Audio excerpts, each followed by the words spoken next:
امیر المومنین امام المتقیان حضرت علی علیہ السلام نہج البلاغہ کے خطبہ نمبر 39 میں ارشاد فرماتے ہیں کہ میرا ایسے لوگوں سے سابقہ پڑا ہے جنہیں حکم دیتا ہوں تو مانتے نہیں، بلاتا ہوں تو آواز پر لبیک نہیں کہتے۔ تمہارا برا ہو، اب اپنے اللہ کی نصرت کرنے میں تمہیں کس چیز کا انتظار ہے؟ کیا دین تمہیں ایک جگہ اکٹھا نہیں کرتا اور غیرت اور حمیت تمہیں جوش میں نہیں لاتی؟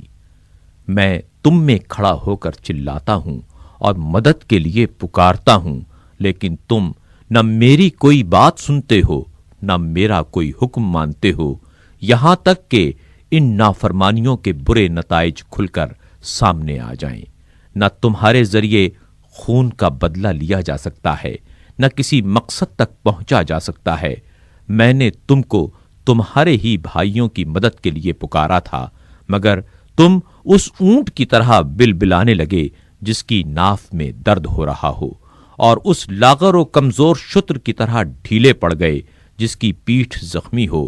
پھر میرے پاس تم لوگوں کی ایک چھوٹی سی متزلزل و کمزور فوج آئی، اس عالم میں کہ گویا اسے اس کی نظروں کے سامنے موت کی طرف دھکیلا جا رہا ہے۔